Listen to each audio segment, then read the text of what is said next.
Það sem að ég held að við höfum gert á þessari plötu sem að var kannski frábrugðið því sem að hafði gerst með Magnús og það var það að við vildum beygja hann frá þessu sko rock elementi. Honum fannst þetta allt vera rockmúsík en við vorum að reyna að benda honum á að þetta væru í rauninni sko, þetta væru eiginlega já svona ballöður og þetta væri vísnatónlist. Það fannst honum slæmt. Það vildi hann ekki heyra. Það fannst honum alveg afleitt og við sögðum sko ef að textin ekki heyrist þá ertu búin að sko þá þetta eiginlega sko það fannst okkur bara vera hlyti að vera dálítið missir ef að maður greindi ekki textan og hann var yfirleitt að reyna að sveigja þessi lög svona í einhverja rock áttir en við sögðum sko þau eru í eðli sínu sko þetta eru sveitasöngvar og ballöður og það fannst honum alveg skelfilegt að heyra sko og það var það versta sem það var hægt að segja við hann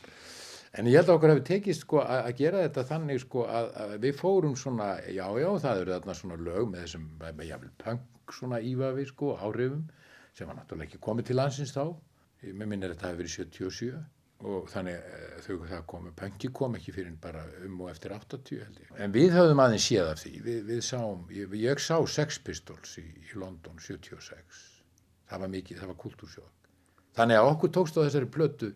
svona bæði að sinna því og það var náttúrulega krafa megas að þetta ætti alltaf að vera rock sko, þetta balluður sveitatónlist, hann kannaðist ekkert við það.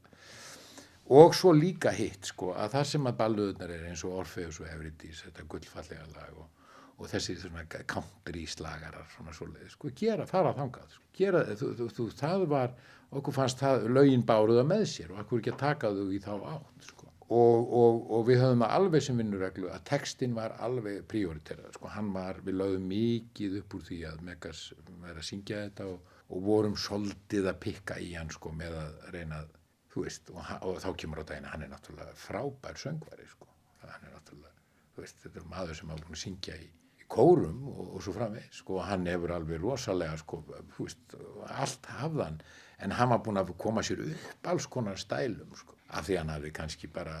já, hann vildi vera Elvis og vildi vera Dylan og vildi vera svo margir í senn sem ágætt, en bestur hann þegar hann var Megas og mér fannst það einhvern veginn vera á þessari plötu sko að hann fór og gekk í þjónustu við þessa músík sko, sinn texta og við vorum svolítið og fengum svolítið að stýra honum og ég veit ekki, hann var dálítið, ég hef grunum að Megas hafi verið dálítið sko, honum hafi fundist hann að við höfum kristnað hann á einhvern nátt. Ég hefði það alltaf á tilfinningunum, hann horfði alltaf til mín eins og ég væri sko litli presslælingurinn í KFUM sem hefði kristnað hann. Síðan höfum við nú eftir þetta hist sko og ég hef bara fundið þú veist svona góða og fína strauma en mér fannst lengi vel eftir þetta að við höfum afvegaleitt hann. Við höfum platað hann svolítið.